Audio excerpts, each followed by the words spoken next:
La vida en nuestro planeta se originó en el agua. Sin agua no hay vida. Seres vivos y ecosistemas, sin excepción, necesitan hidratarse adecuadamente para sobrevivir. El agua está en la misma base de la existencia humana. La producción de alimentos resulta imposible en ausencia de recursos hídricos que permitan el crecimiento de las plantas o la hidratación y alimentación de los animales.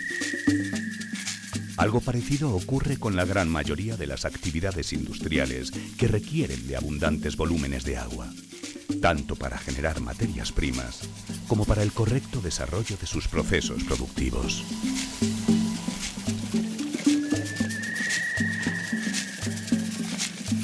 Pero más allá de hidratación, vestido y alimento, el agua es higiene. Nos permite lavarnos, vestir ropa limpia, desinfectar utensilios de manejo diario y mantener nuestros hogares en condiciones. Y siendo higiene, el agua es también salud, porque la incidencia de muchas enfermedades se reduce considerablemente cuando se vive en un entorno limpio. Por desgracia, solo 1 de cada 6 habitantes del planeta puede permitirse el lujo de tener agua corriente en su casa. Para muchos millones de personas, disponer de agua de calidad con la que desempeñar tareas domésticas tan básicas como hidratarse, limpiar o cocinar es un problema cotidiano que obliga a recorrer largas distancias cada día. En lugares así, donde las condiciones de vida son extremadamente duras, un pozo no solo constituye un alivio importante, sino también una garantía de prosperidad.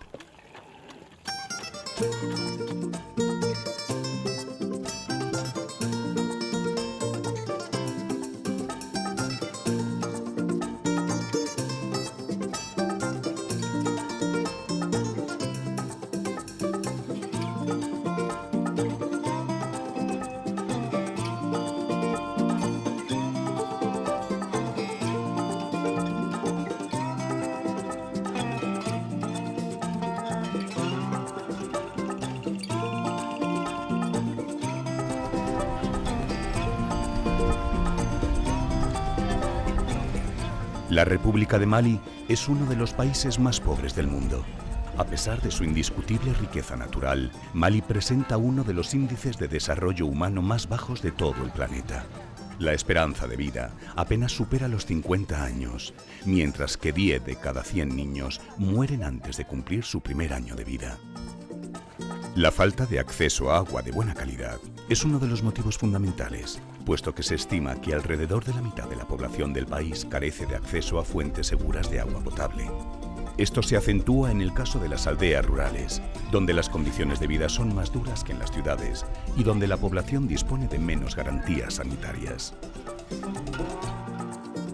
La disponibilidad de agua en Mali es más alta de lo que uno tendería a pensar cuando considera que es un país con 2/3 de su territorio desértico. Mali está bañado por el río Senegal y el río Níger, lo cual hacen un gran aporte de agua de superficie. Tiene una serie de lagos en toda la zona sur del país y tiene una gran reserva de aguas subterráneas. ¿Dónde está el quid o la clave del problema del agua en Mali? Sobre todo está en el acceso al agua por un lado y en la gestión del agua por otro lado. Y por último, toda la incidencia que tiene el acceso a agua potable y saneamiento en la salud de la población. Estamos hablando que una de las principales causas de mortalidad infantil son las enfermedades diarreicas, totalmente prevenibles y en su gran mayoría vinculadas al agua.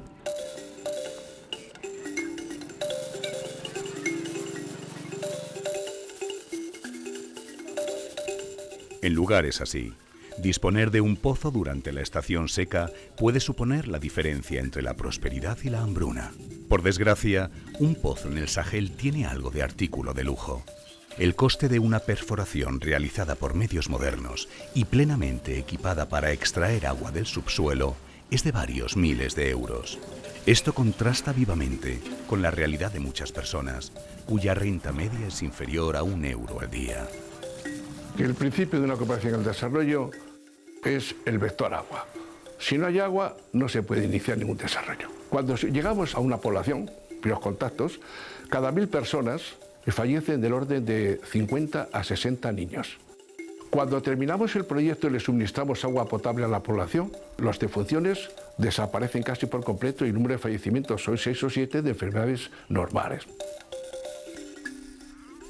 Normalmente se abastecen de las aguas de superficie, arroyos, torrenteras, charcos o pozos someros de poca profundidad. Pero ¿qué ocurre? Que al llegar la época de las sequías va bajando el nivel de los pozos, incluso se seca. Y a su vez también es que todas estas aguas de superficie están contaminadas con materias fecales debido al ganado y a la falta de saneamiento y nociones de higiene de estas poblaciones. En cambio, las aguas subterráneas no están contaminadas. Lo único que hay que hacer es hacer la perforación y después cerrarlo de tal forma que se evite la penetración de los lixiviados superficiales, con lo cual, con esa potabilidad, mejoramos la calidad y la salud de las personas de esa comunidad. Miembros del Grupo de Investigación de Hidrogeología y Medio Ambiente de la Universidad Complutense de Madrid investigan junto con el Centro de Estudios de Técnicas Aplicadas del CEDEX y la ONG Geólogos Sin Fronteras para desarrollar técnicas de perforación que permitan abaratar el acceso al agua potable en comunidades rurales del África subsahariana. El proyecto ha sido cofinanciado por la Agencia Española de Cooperación Internacional al Desarrollo. Frank Robador y José Cerván son cooperantes de Geólogos Sin Fronteras en la República de Mali. Lo que hacemos aquí con los Geólogos Sin Fronteras es intentar buscar agua y hacer sondeos a bajo coste.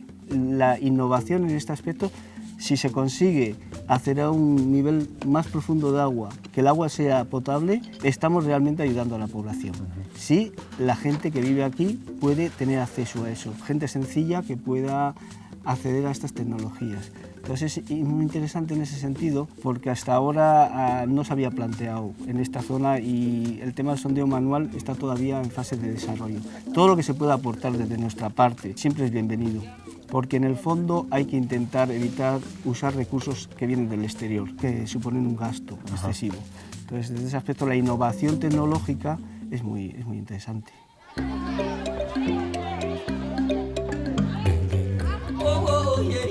Y bueno, Pedro, y con los países que están escasos de agua, ¿cómo que elegimos venir a trabajar a Mali? Porque Mali tiene un clima, como muchos otros países, muy particular. Date cuenta de que aquí llueve a lo mejor 3 veces lo que llueve en Madrid en un año, pero lo llueve todo concentrado en 2 o 3 meses. De manera que el resto del tiempo no hay agua superficial disponible y la única forma de cultivar y la única forma de beber es disponer de un pozo. Entonces, el proyecto que estamos desarrollando está relacionado precisamente con la perforación de pozos para poder tener agua durante todo ese tiempo del año en el que no llueve. Y de ahí que estemos nosotros aquí con nuestros pozos low cost. Efectivamente, date cuenta de que en un país como este el coste de una perforación mecánica, de un sondeo con una máquina montada en un camión, puede ascender a varios miles de euros. Y sin embargo, la técnica que estamos intentando aplicar nos permite hacer sondeos de unas prestaciones similares, a lo mejor por 300 o 400 euros, lo cual supone un ahorro del 95% en el acceso al agua.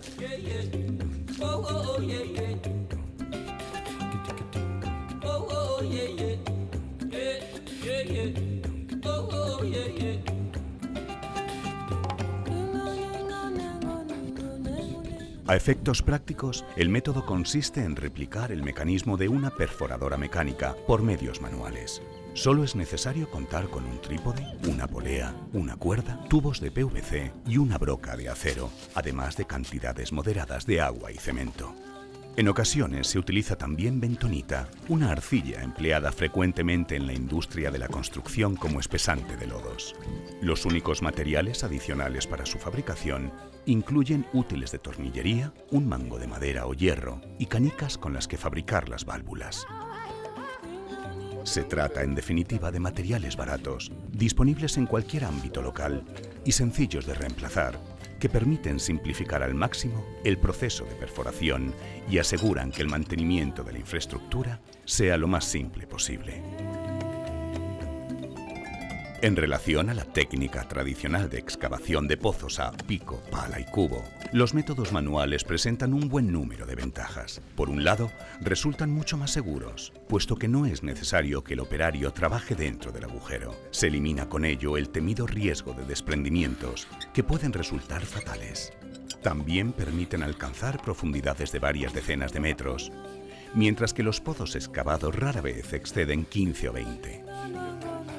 Esto implica, además, la posibilidad de alcanzar capas freáticas más profundas y, por consiguiente, más protegidas de contaminación, y también que los pozos sigan teniendo agua durante la estación seca, cuando el nivel en la capa freática más superficial tiende a descender. Es cierto que el coste de perforar es algo superior al de excavar, pero siempre dentro de márgenes asumibles por los beneficiarios. La perforación a percusión se utilizaba ya en la antigua China, miles de años antes de Cristo. Se trata, en esencia, de dejar caer repetidamente un pesado trépano sobre el mismo punto, de manera que gradualmente vaya rompiendo la roca y horadando el terreno. Antiguamente, el material que iba quedando desgajado en el fondo del sondeo se extraía cada cierto tiempo con un utensilio llamado cuchara, pero los métodos actuales son más sofisticados. Aunque la percusión sigue siendo el elemento central del proceso, se han desarrollado mecanismos de circulación de fluidos que permiten evacuar el ripio, es decir, la roca desgajada con cada golpe. Para ello, el método de perforación requiere que el agujero esté siempre lleno de agua. El tren de perforación está formado por una pesada broca o trépano, una válvula y una serie de tubos que se enroscan unos con otros. Tanto la broca como los tubos son huecos, de manera que permiten la circulación de fluidos por su interior. La pieza clave del proceso es la válvula. Se trata de un trozo de tubo que se estrecha y que contiene una canica de acero. Cuando se levanta la broca, la canica cae por gravedad y tiende a acomodarse en el estrechamiento de la parte de abajo, ocluyendo el paso del agua.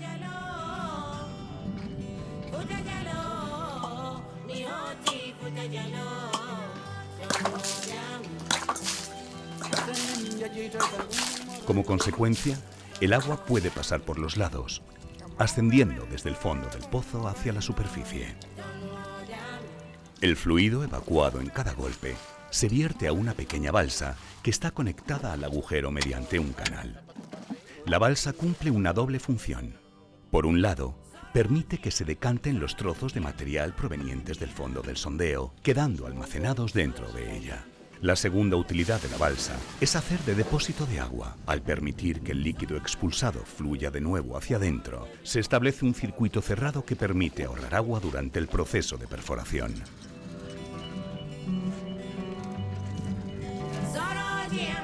A medida que el agujero se hace más profundo, es necesario ir incorporando nuevos tubos al tren de perforación. Así es posible alcanzar profundidades de varias decenas de metros. La perforación y equipamiento de un pozo puede llevar entre unos pocos días y varias semanas, dependiendo sobre todo de la dureza de la roca y del diámetro del agujero. Una vez se termina la perforación, se procede al entubado. Este proceso consiste en introducir una columna de tubos de PVC dentro del sondeo y tiene por objeto evitar desprendimientos y evitar que entre materia sólida a la bomba de extracción de agua. Previamente, durante el proceso de perforación, se ha tomado nota de dónde se encuentran los tramos permeables del subsuelo. La columna de tubos de PVC se mide y ranura en estos tramos. El conjunto de todas las ranuras se denomina rejilla y permite que el agua del terreno pueda acceder al interior del entubado. La rejilla además hace de filtro, obstruyendo el paso de los finos.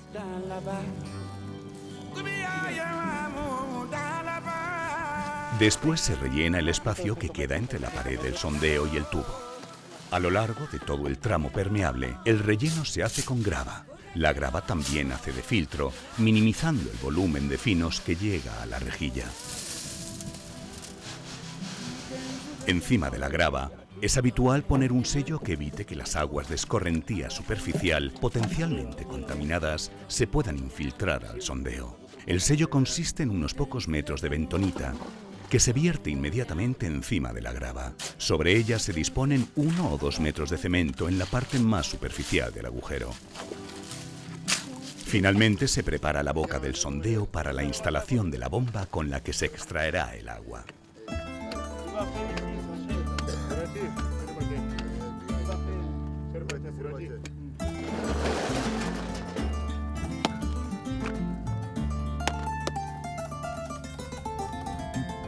Por último, se procede al desarrollo del pozo.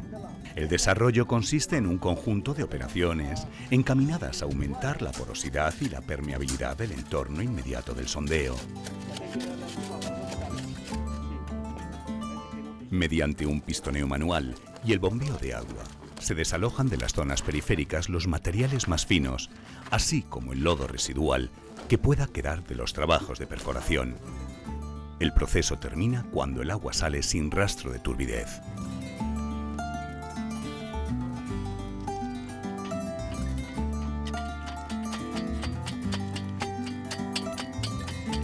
Y bueno, ¿tú cómo le explicarías a la gente cómo hacemos nosotros un pozo por 300 o 400 euros?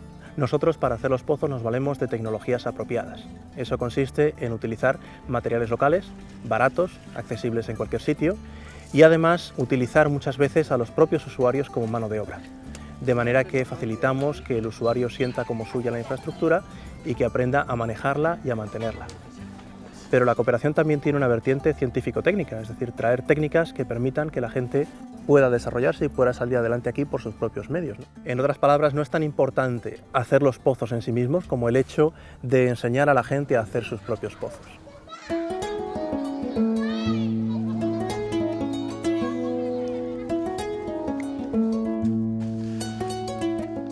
La técnica de perforación manual permite perforar muchos metros por debajo del nivel freático. Así se asegura que los sondeos tengan agua incluso durante los periodos de sequía. Esto constituye una ventaja esencial, puesto que permite garantizar las cosechas y con ellas la seguridad alimentaria en las condiciones más desfavorables.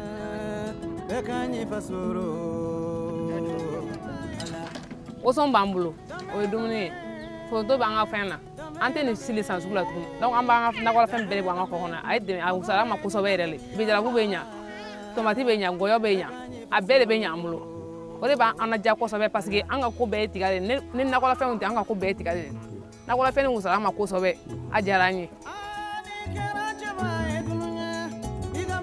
La principal ventaja de la perforación de bajo coste consiste en el ahorro, que puede ser de hasta un 95% sobre el coste de una perforación mecánica.